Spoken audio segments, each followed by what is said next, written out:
only unintended consequence that could occur from leaving this section in would be someone who has a stable of these cars, and there are a lot of collectors out there. The only difference this legislation would require would be a small decal on the back of the car as the rules are promulgated by DOR. This bill is not aimed at any of those out there who collect these cars and have them in their garages. Is simply directed at those who have been converting these cars to nitrous, which is a dangerous chemical material they put in the back of these cars. Typically, they blow the engines up after they use them for a while, or ECMs or PCMs in the engine control module, powertrain control modules, and using these cars for street racing. That's it. There are no unintended consequences for anyone who owns a stable of luxury cars or high-performance cars, and that's okay. The only impact this legislation would have to them, again, would be simply they would have to get a different decal, and those vehicles have to be registered every year anyway, and DOR would just give them a different decal. That's the only thing it does. And if there are no questions, Mr. President, you have a question. Chair recognizes the senator from the 20th for a question. Thank you, Mr. President. Does Senator yield? Absolutely. What's the purpose of the decal?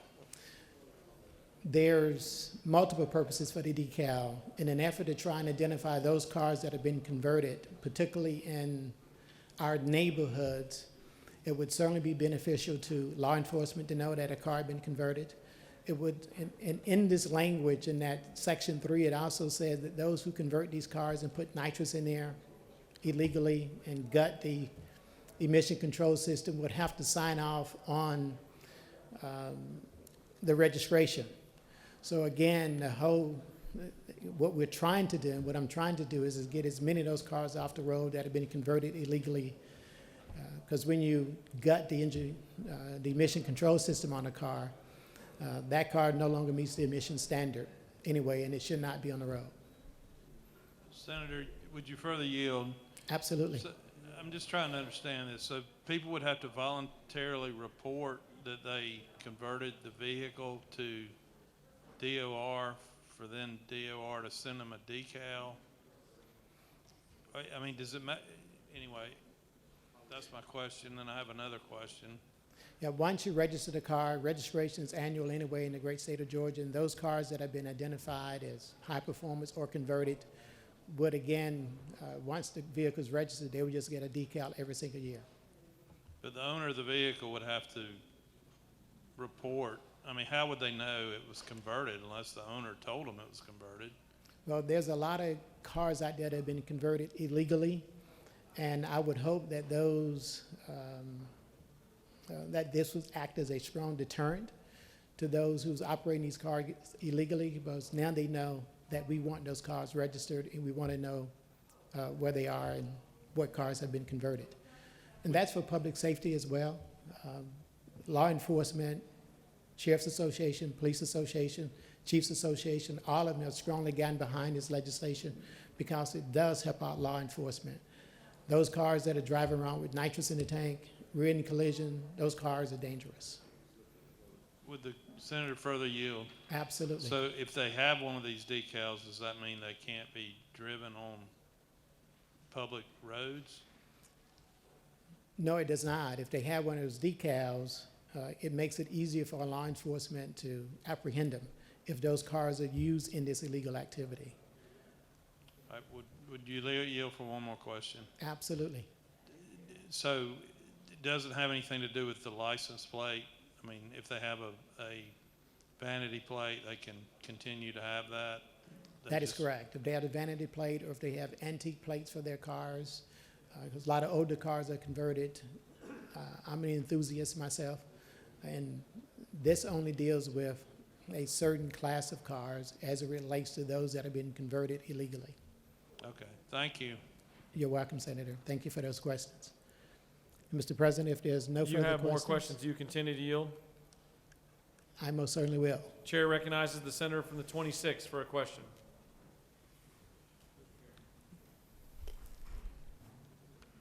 Senator Yield.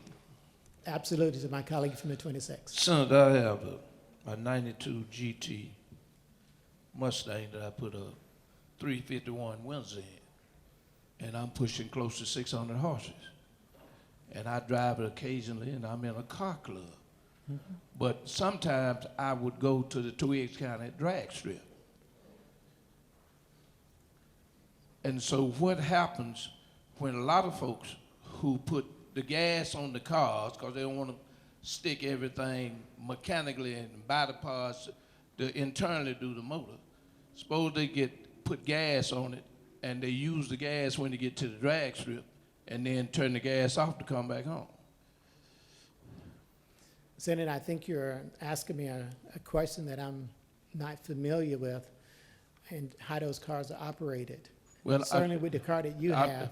I'm trying to tell you how they operate. They put the gas on the car. They wait till they get the drag strip. They have a grudge match, and money is put up. They turn the gas on. I didn't want to put gas. I wanted mine internally built, and so I had it done by a professional. But at the same time, I don't race out on the highway. I use it as a car club and go to different car shows.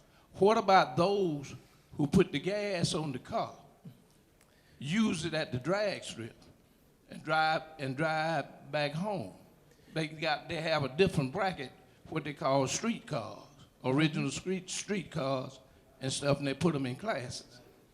I think I now understand your question, Senator. Thank you. First of all of the private tracks and everything are excluded from this. We want those who have these cars to take them to the tracks and use them. Secondly, this bill would only be applicable if they just happen accidentally to leave the gas on, only if they're racing or laying drags or doing donuts in our public streets and highways and on certain private properties. Well, the only way to do that is, isn't it true that you would have to catch them racing on the street? That is correct, and that is the whole intent of this legislation, is to make it easier for law enforcement to catch them racing on the street. But do I have to go get a decal for the Mustang that I modified for my enjoyment? No, you do not, Senator. I'm very familiar with that particular car and that engine, and it does not put out enough horsepower. But I can hook you up with a different engine. It puts out enough horsepower. I put enough money in to put out the horsepower. Sounds like this might end up in one of those grudge matches that you were talking about, but we'll have to deal with that after the bill. Do you continue to yield? No, Mr. President, thank you. I yield the well. The senator has yielded the well. For what purpose does the senator from the 50th rise? Mr. President, I ask to withdraw my amendment number 1. The senator from the 50th has asked that his amendment number 1 be withdrawn. Is there objection? The chair hears none, and amendment number 1 is withdrawn. Sorry, I drew a blank. For what purpose does the senator from the 29th rise? He doesn't rise anymore. All right, does any other senator wish to speak for or against the bill or the amendment?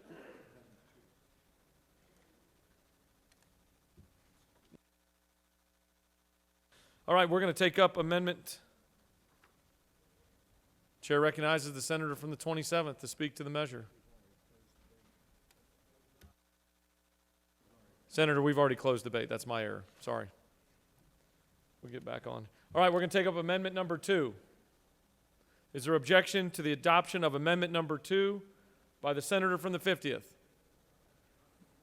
The chair hears none, and amendment number 2 is adopted. Now we're going to take up amendment number 3. Adoption of amendment number 3 by the senator from the 7th. Is there objection? There is objection. All those in favor of amendment number 3 vote yea. Opposed, nay. The secretary will unlock the machine.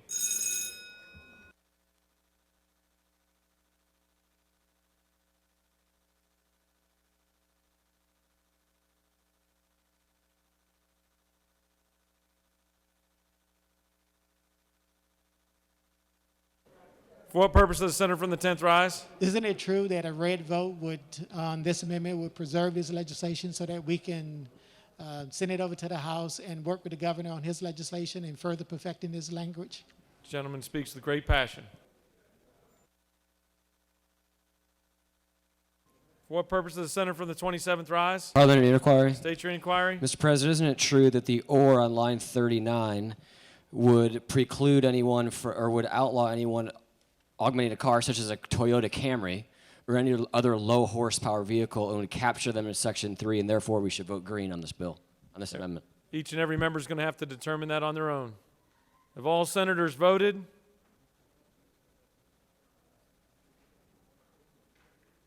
Have all senators voted? Hallway clear. Mr. Secretary, please close the machine. On the adoption of amendment number 3, the yeas are 30, the nays are 18, and the amendment number 3 is adopted. All right, now the question is on the adoption of the committee substitute as amended. Is there objection to adoption of the committee substitute as amended? Chair hears none, and the committee substitute as amended is adopted. Is there objection to agreeing the report of the committee which is favorable to the passage of the bill? The chair hears none. The report of the committee is agreed to. Is there objection to the main question being ordered? The chair hears none, and the main question is ordered. Questions on the passage of the bill by substitute. All those in favor vote yea. Opposed, nay. The secretary will unlock the machine.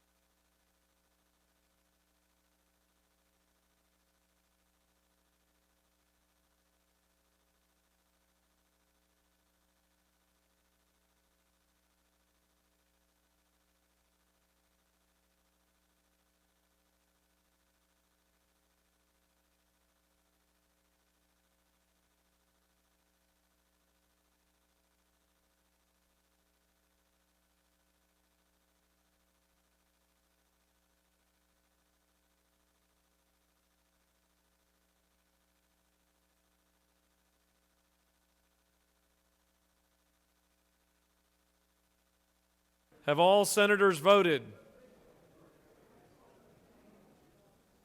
Have all senators voted? Hallway clear. Mr. Secretary, please close the machine.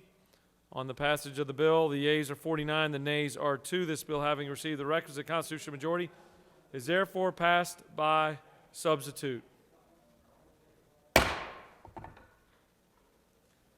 Chair recognizes the majority leader for a motion. Mr. President, I move that the Senate stand in recess until 11:30 p.m. in order to receive messages from the House, and that upon receipt of the last House message of the day, that the Senate stand adjourned until 1 p.m. on Tuesday, 9 March 2021. Mr. Secretary, please read the announcements. The Rules Committee will not meet today. Tomorrow at 8 a.m., Appropriations Human Development Subcommittee will meet at 450 the Capitol.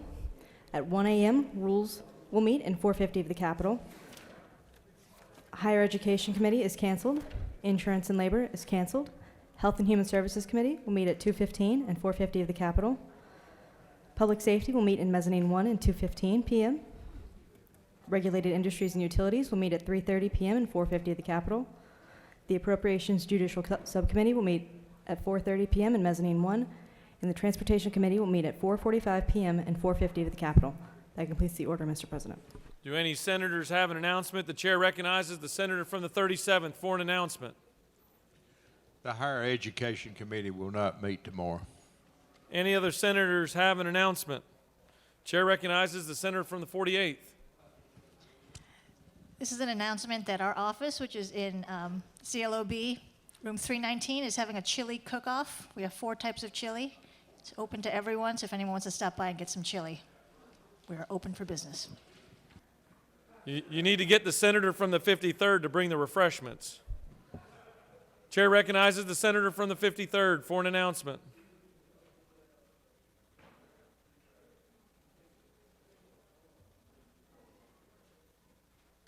Thank you, Mr. President. The Senate rules will meet at 10 a.m. It's not after an adjournment. I mean, it's just misprint, but we'll meet at 10 a.m. Put a few House bills on for later that day. Thank you, Mr. President. All right, the majority leader has moved that the Senate stand in recess until 11:30 in order to receive messages from the House, and that upon the receipt of the last House message of the day, that the Senate stand adjourned until 1 p.m. on Tuesday, March 9th, 2021. All those in favor of the motion signify by saying aye. Opposed, no. The ayes have it, and the Senate stands adjourned. Great work today.